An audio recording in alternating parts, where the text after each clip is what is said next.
Hello everyone, I'm Shalja Sharma, your computer teacher. Today we are going to start with the view tab of MS Word. Okay, first of all, we'll write something on the page so that we can start with the things. Okay, so I have written something on the screen with is equal to RAND and two brackets. With this, when I'll write this, it will show some predefined paragraphs on my screen like this. Okay, so first of all, we'll talk about the views group. Okay, there are different views as per our requirement. We can switch to any view, whatever is required. For example, you wanted to read something. Okay, for example, you are reading any book in MS Word, you are reading any e-book, you are reading any document, you are reading any report, then you can go for the read mode. Okay, you can click on the read mode. Here you can have have a view of the things in a large view, so you can read the things clearly, you can read the documents clearly. So this is our read mode. To exit from this mode, you can press the escape key. You can do exit from that particular mode.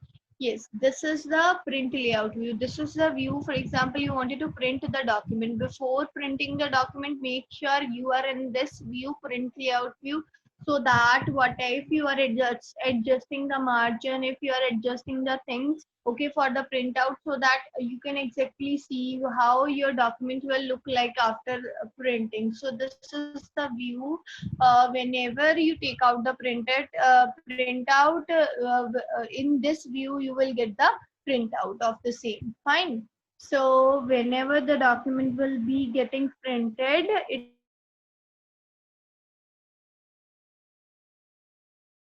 show in this printout only. Then we have the web layout view. What is the web layout view? How you are looking things on the web. Like here, when you are able to see things on the web like this, okay, then only this is the view, like how the things are available on the web. Okay, if you wanted to see the things like this, then you can go for this view. If you wanted to see the outline view, you can also go for that. It will show you how many paragraphs are there. Like if you wanted to go for the next, you can press the tab key, you can change the outline of your document. This is for that kind of purpose. If you wanted to close it, you can close it from here. Then we have the draft view. If you would like to go for the draft view, you can go for that particular view. Generally, we should, if we are working to print any document, we should go for this view. Then we are supposed to do the page settings. Okay, then we talk about this show groups. Okay, first of all, we have ruler. If you wanted to view the ruler, you can check here. If you wanted to make any kind of adjustment, you can adjust from all these points. If you wanted to adjust something to some extent, you can use the ruler for the same. Then we have the grid lines. If you wanted to view the grid line, you can click on grid line, otherwise you can uncheck it.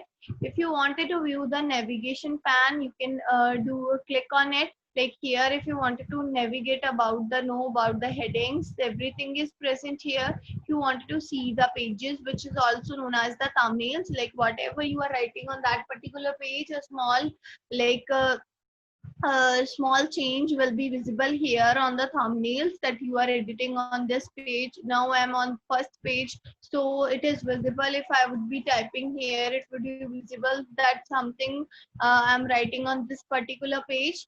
Fine.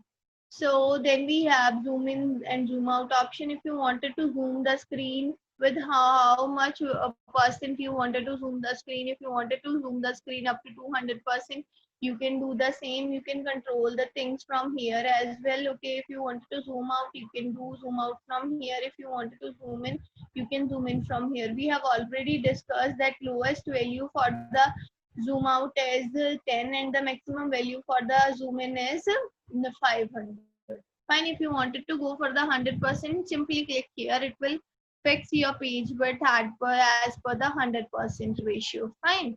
If you wanted to view one page at a time, you can go with this option. If you wanted to view multiple pages at a time, you can view multiple pages here at a particular time. Fine. If you wanted to fill the page width, you can click here. It will adjust your page as per your screen. It will fill your page width into the screen. Like for example, now if you wanted to have create new window with the same content, then you can create it. For example, you have clicked here on new window. This is the second window, that is the second copy of the document one. Same way, if you again create on the new document, it will create the third copy of the document one. The same way, how many copies you wanted to create, you can create that much copies.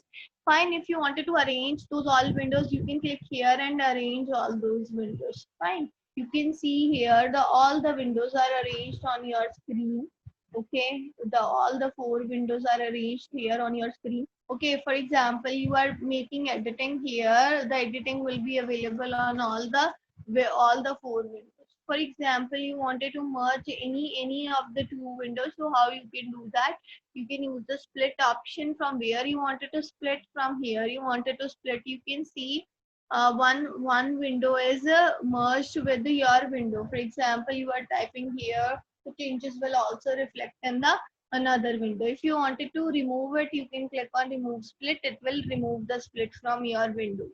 If you wanted to view the window side by side, which document you wanted to view with, this is the fourth document, you wanted to view the second copy of the document, you can view the second copy of the document as per your requirement. Fine. After this, for example, you wanted to switch between the windows, which window onto which window you wanted to switch, you can switch on that particular window. Fine. After this, we have one option available with us, which is known as the macros. Macros is something, for example, you wanted to record something or something which you are repeatedly doing. So what you can do is you can record that particular thing. How you can do it?